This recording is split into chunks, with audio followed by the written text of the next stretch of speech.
Oh.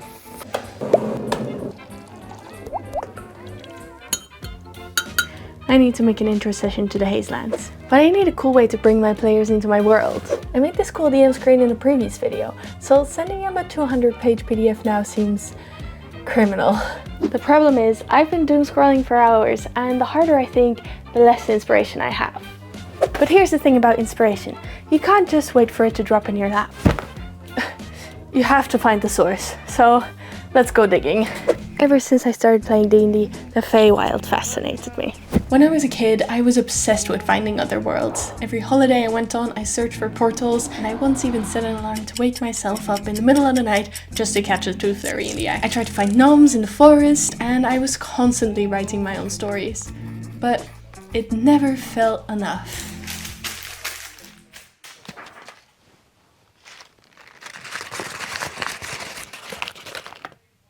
When I first discovered D&D, it blew my world right open. I could create worlds and places that I could go to with my friends, and then we could create characters and stories and play through them together. All of it seemed to come together, and I spent ages on World Anvil. This video is sponsored by World Anvil, the place for all your favorite stories.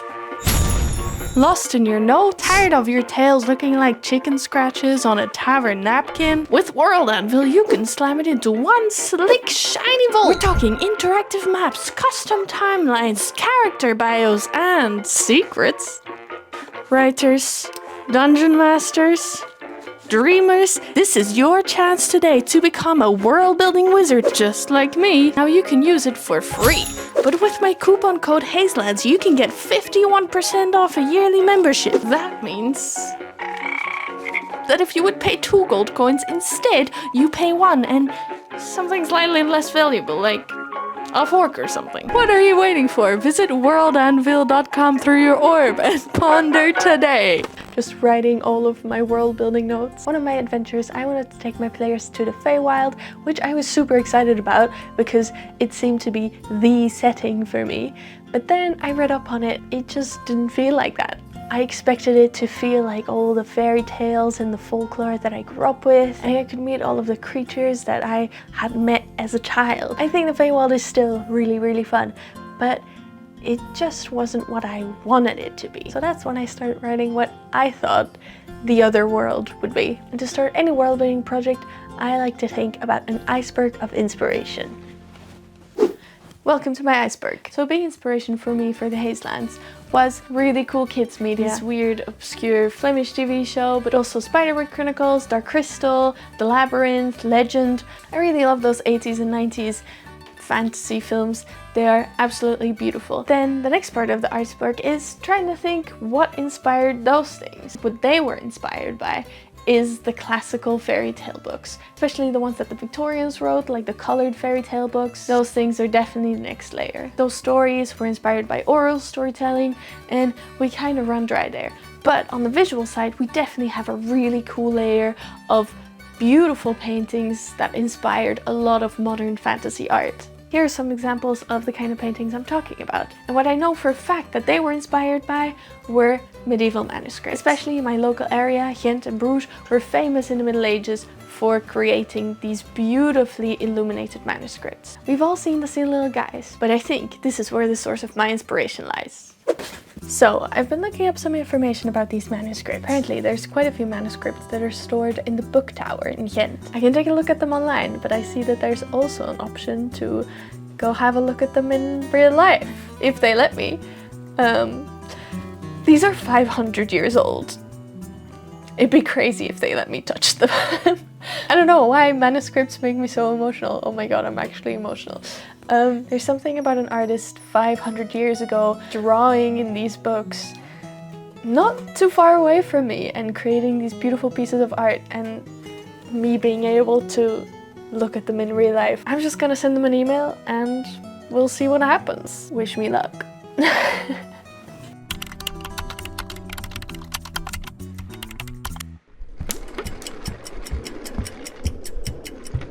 Okay, I just turned on the camera because I got some really exciting news. Just got an email back from the library and they let me know that I can come and take a look at the books.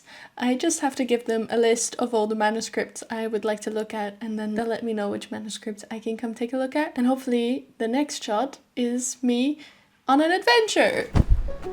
That. I'm so nervous.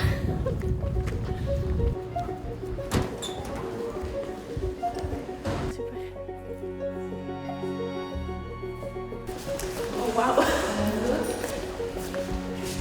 Het is groter als ik had ingeschat. Van gewicht is het, 1 de zwaarste is rond de 23 kilo. So Els, the book restorer, greeted me with a little bit of an explanation on how to handle the books. We started by washing our hands because there's no gloves allowed. You need to be able to feel the pages in order to be careful with them and not tear them. But you also don't want any oils or dirt getting on these precious artifacts. Je hoort het kraken, dat is oké. Dat is het perkament dat zich zet. At the start I was really scared of touching the books. You can see me holding my own hands in a mix of fear and excitement. Door het in een bakje te doen, ondersteun je eigenlijk bij. Ja. Dus is het het beste om in het midden te doen.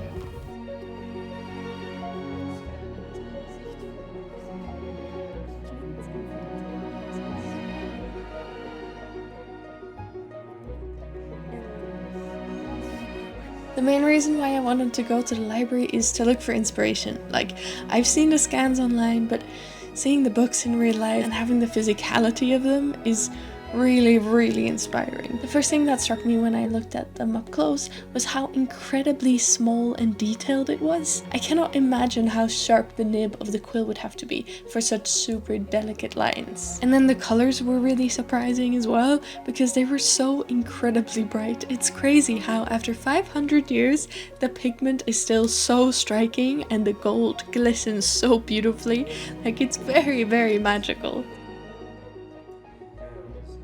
I think seeing them up close made me really feel that they were made by real people. I think because they're so old, they tend to feel like these artifacts that just came into existence, and you see them in the museums, but you never really get to touch them and feel like they are objects that were used by people and made by people. But here I noticed all the brush strokes and all the ink splatters and all the tiny details, but also all the imperfections, which I didn't notice before on the scans. I was really surprised when I touched the pages. It was the first time I had touched parchment, and first of all, it has a very distinctive sound. It crackles when you page through it, but it also has a very specific feel, and sometimes you could see the pores of the animal, because but parchment is made out of animal skin. There were even a few pages that felt a bit fuzzy. There was one book which I noticed had really realistic birds in them, but then right underneath that really beautiful bird there would be a really wonky looking character, but it's still part of the same beautiful object.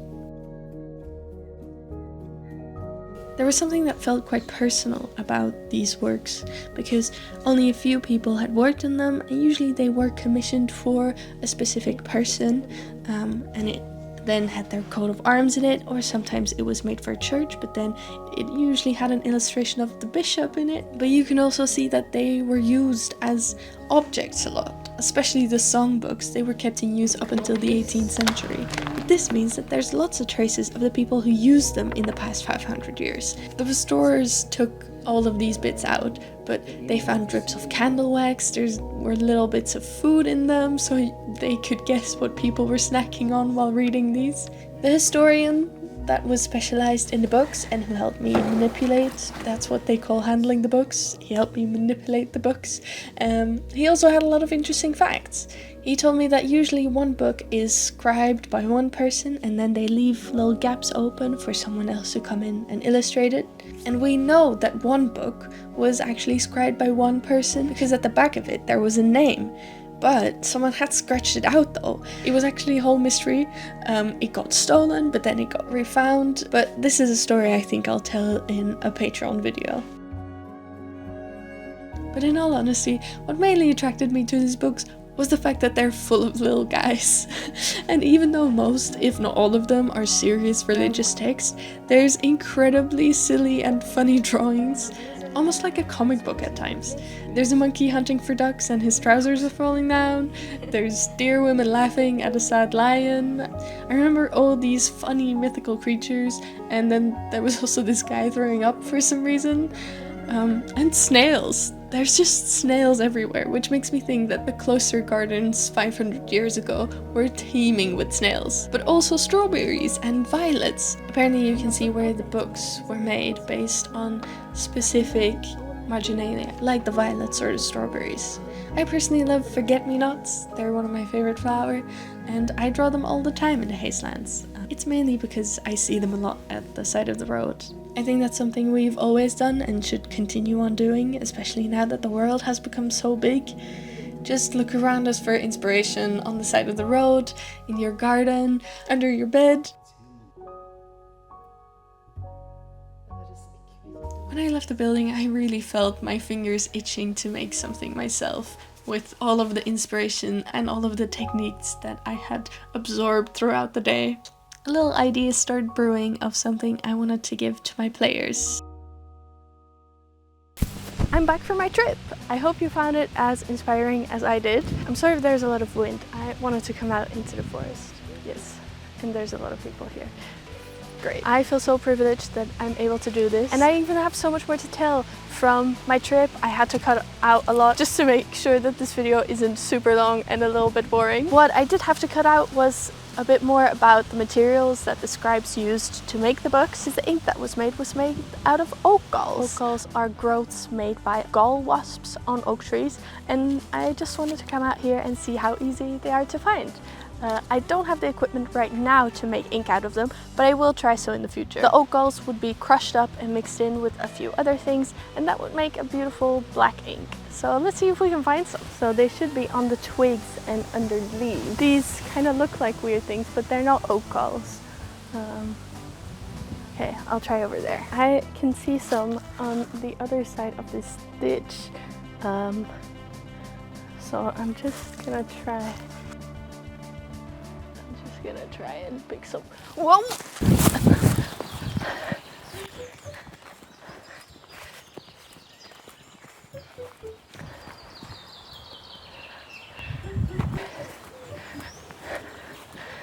I must say, it's quite hard to get here on purpose. This is a place where rivers babble idle tales and the skies are filled with flying memories. There's towers wandering the landscape like lost sheep. And when you pass, the rocks squint their eyes as if they're trying to remember where they've seen you before. And if you can inspire them with enough confidence, the mushrooms might sing nice lullabies for you. The problem is not that it's physically far away. It's actually quite close to your house. I guess you could think of it as two sides of the same coin. They're pretty close to each other, but the head never bites the tail. Speaking of coins, they're actually quite useful here for everything except payment. They're considered gifts of Lady Luck, and giving away a gift is quite rude. You could, however, use it to make decisions or put it under a table to keep it from wobbling. I guess you could use it to tell time just as well as any watch, which isn't very well, but still. Time flows unpredictably. Night turns into day, really whenever it wants. Fae squabble over seasons, and not so long ago there was a king who tried to imprison Tuesday because it was his least favorite day of the week. I know it looks empty from where I'm standing, but the Hazelands is full of wanderers. From hobgoblins to fairies and people with friendly animal faces and trolls with not so friendly faces. Humans, however, are a rare occurrence. They're only here if they're lost or stolen. I guess the King of Summer is near. Even though there's kings and queens and their courts, they're not really rulers, so to say. It's a bit unclear who they're ruling. A noble is usually too occupied with feasting and parading, throwing banquets and squabbling with other nobles. It's a regular occurrence that knights and their hobgoblin soldiers are sent out on different quests. For example, the Knight of the Winter Queen has been trying to retrieve her left sock from the grasp of the Fisher King. However, the Fisher King might argue that he doesn't really have use for a left sock, seeing as he doesn't really have feet. But then again, He also says that the Winter Queen never returned his holy grail, but that's a discussion for another time.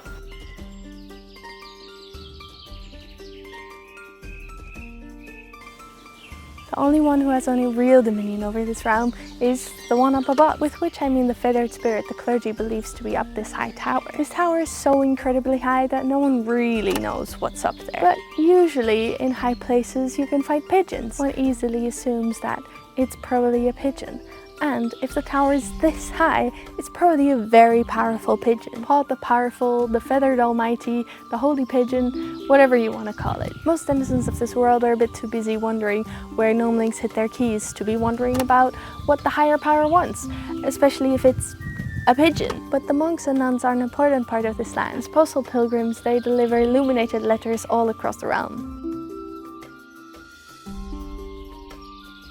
I thought long and hard about how I wanted to tell the story of the Hazelands. Most stories have a beginning and an ending, but here there are so many beginning and endings, and so many stories. Oh, I see another castle there. Wait, I could tell you how this was once an island until a witch invited the sun over for tea, and now it is surrounded by a perpetual mist and trout started sprouting out of tulips. Or I could tell you the story about the mountain princess who fought a battle with a cave worm, although that one hasn't happened yet, so I'm not sure how I'd tell that. But if I had to tell you one thing about the Hazelands, is that all good stories have a habit of coming true. Oh, sorry, I'm getting a bit tired. Huh?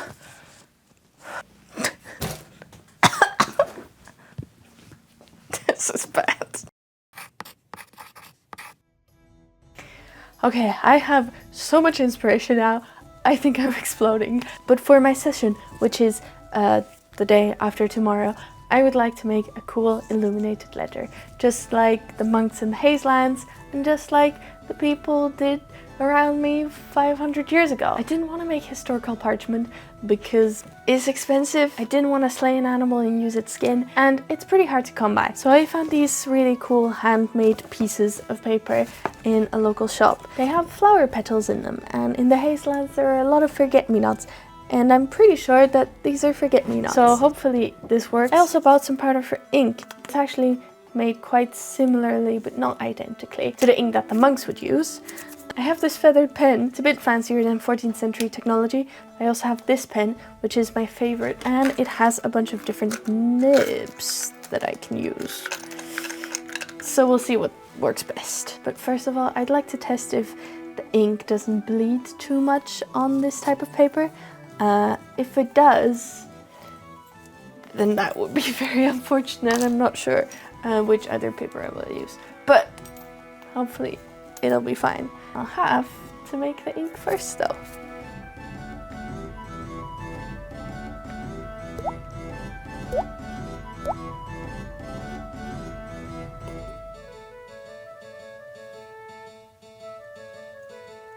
Hooray! The ink didn't bleed out too much, so I continued to draw the reference lines. I only had 2 pieces of paper, so to avoid any mistakes I printed out a page with the text.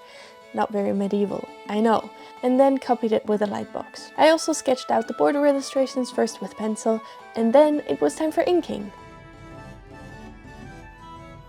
Next, I got out my brush and colored in all the border illustrations. I used gouache because looks-wise that was kind of the closest to what I wanted. I don't want to spoil too much about the story of this D&D session, because this is a playtest for my Hazelands setting guide, but maybe you can take a guess who sent our brave adventurers on a quest based on these border illustrations. Once I started with the gold, I think it started looking really good. I'd never used gold leaf and it was really expensive, but Pablo from the Still Tower recommended me this golden acrylic paint, and I think it really does the trick. The next step was to add tiny white lines. I'd seen it before on a few illustrations, and I think it adds a very nice touch.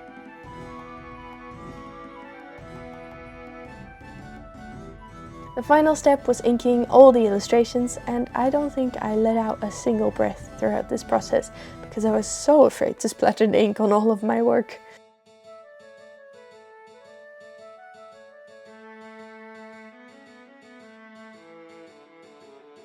Okay, so I've been in this kind of meditative state, drawing and inking and painting. but it's finished. I'm actually quite proud of how it looks. It's pretty shiny. I cannot wait to show this to my players, and I will show you when I show them. But yeah, it's like 1 o'clock and I've been working by candlelight, so good night. I'll see you tomorrow.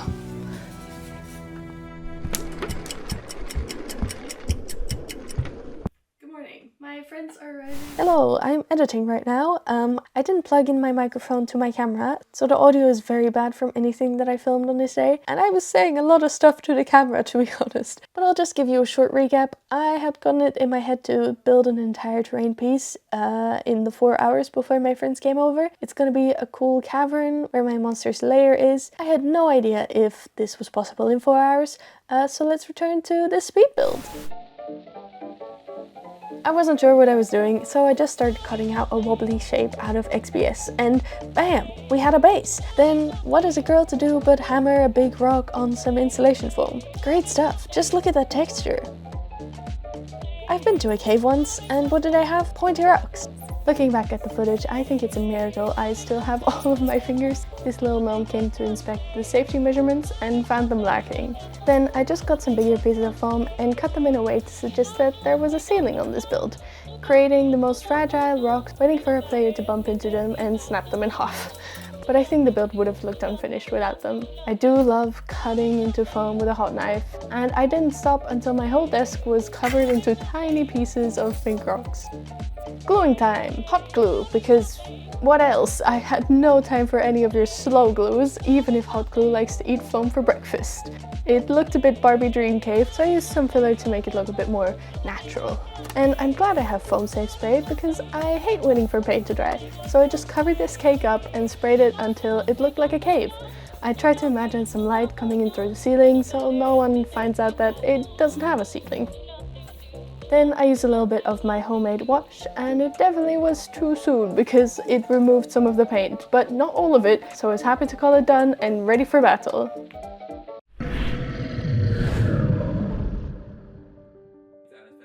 After so much preparation, I can't believe we actually played. Of course, you don't need any of this fancy stuff to play D&D, but I obviously play D&D to have an excuse to make all this fun stuff. And I do believe that there's something magical about being able to make a prop or a piece of terrain and sharing it with your friends. Because then I think you're not sitting around a table rolling dice anymore. You're transported to another world. And I think that brings you closer to your imagination. And in the end, I think that's what I was looking for.